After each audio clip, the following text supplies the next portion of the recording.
Adolfo of Florida. He's a member of the Foreign Affairs Committee, but this issue is obviously very, very important to you and a lot of Floridians. Let me put some numbers up on the screen and get your analysis, get your reaction. Before Obamacare took fully effect in 2013, 41 million without coverage. After Obamacare, 28.5 million without coverage. The CBO, this nonpartisan Congressional Budget Office, now says over the next 10 years, if the Republican repeal and replace plan goes into effect, 52 million people would be without coverage. So you support that? I don't support those numbers. I think the way we're going, if you look at what's going on right now, the Affordable Care Act is going to collapse on itself. And if you look at the CBO numbers historically, you know, when they first came out and scored the Affordable Care Act, I think they had it scored at $800 and some billion, according to Jonathan Gruber, who helped craft it. But the real numbers are about $2.6 trillion. So they're a couple $1 trillion off. And then if you look at the numbers that CBO estimated would be there by 2016, there'd be over 20 million people signed up on the Affordable Care Act.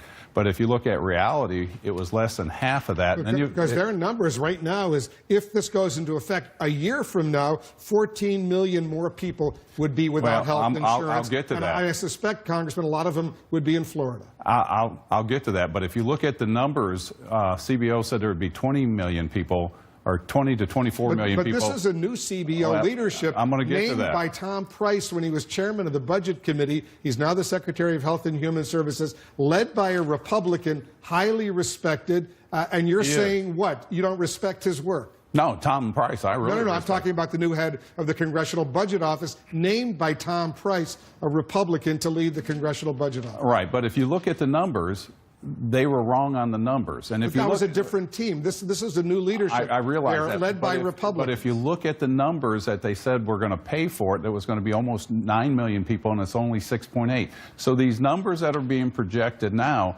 that's going to come out in the pudding.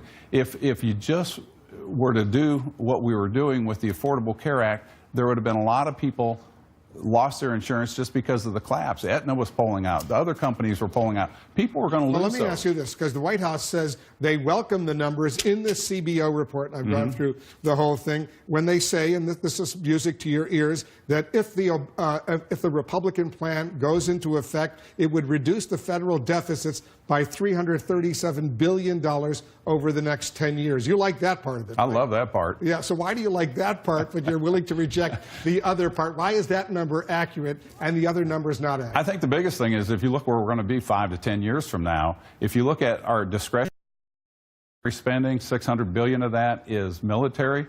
5 to 6 years now, just the interest on our debt is going to equal what we're spending on military. There is no money to run government. We have Puerto Rico at hand in 5 to 6 years. I just got a report a month ago that said Social Security was going to have a 25% cut across the board. We can't continue going down the way we're going. President Trump says, and he made a strong commitment many times, he will not touch, he will not reduce spending for Medicare, Medicaid, or Social Security. You believe him? No, I believe he said that, but I don't agree with him. No, not at all. We don't have a choice. Mandatory spending has to be dealt with. So he's going to break that commitment? He's going to have to address mandatory spending, or mandatory spending will address what happens in the United States, just like you see in Puerto Rico, Greece, Spain. You know, Puerto Rico is cutting from 156 government agencies down to 45. They said if you've got a retirement check coming from the government of over $2,000, they're going to cut it to $2,000. That's going to happen here. So what's more important, cut spending, reduce the deficit, or increase the number of people who have no health insurance? Well, you've got to look at all of it. Well, if you can't just do one or the other, you know, CBO doesn't have figured in there the bump to the economy with tax reform, with the growth in the job sector, with manufacturers coming back here, more people going to work. If you look None of that has even been introduced yet. None of those proposals. Yeah, but you can already see it in the economy. Look at the stock market. Look at the. I haven't seen any tax reform initiative announced. Nothing is being discussed. At least he says the president has said. And the Republican leadership in the House, your leadership has said, first do health care, and then we'll do tax reform down the road. So that's going to be a while before you can do tax reform. Well, it's going to be a while, but it'll get done. And I truly believe it'll be done within the next 2 years. the majority of this, you're going to have the repeal and replacement that every Republican ran. And you're a good Republican in the House of Representatives. You're working hard for your constituents. Tom Cotton, Republican, former member of the House, now a senator from Arkansas. He says, you know what? If you guys manage to get something through in the House, it's going to die in the Senate. You only have a 52-48 majority. There are at least a half a dozen or a dozen Republican senators who don't like various aspects of this, and that's going to undermine your ability to be the majority after 2018 if you pass this in the House, but it collapses in the Senate. That's what Tom Cotton said. That's what Tom, I heard him say that. If I was a soothsayer, I could go one way or the other on that. I can't predict the future. All I know is if we continue down the path we are on, the Affordable Care Act will implode on itself. People will be without insurance. It would be imprudent. Why not take your time and come up with something? Work with Democrats, come up with a compromise that not only could pass the House, but will pass the Senate as well, because you probably will be able to squeak something through the House of Representatives. You got a much bigger majority there, but it probably will die if it stays the same. Well, that's going to be the choice of the senators. You have no Democrat support. But there's been meetings in the conferences, Energy and Commerce, Ways and Means. They've had bipartisan meetings in those committees. It gets voted out of the committees. What the Senate does is up to the Senate. I have no control over that. It was strictly along party lines. It got voted out of those two committees. Well, look at how it got created. And I think this is a warning to how legislation gets created. If you go back to 2009, there was no Republican input. Not one Republican sponsored that legislation. But the Democrats had a bigger majority in the Senate than the Republicans. That make it right? I'm not saying it's necessarily right, but they got it passed. They squeezed and they got that 60.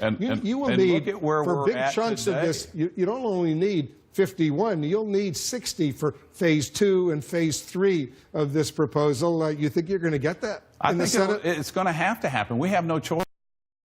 It's going to implode on its own. People will be without insurance because of the Affordable Care Act. And I have faith in our leadership because we've had hearings and meetings over the last year. They're putting this together. Look at what they did. They laid it out there for the American people to see this. They've advertised this. People have weighed in on it. Now you're going to have the reforms that are going to be done to it to make the needed changes. This is a work in progress, and I'll guarantee you it'll be read before it's voted on. It'll be what? It'll be read before it's voted on, unlike the last one. All right. Well, it's much shorter, this version as well. Ted Yoho from Florida, thanks very much.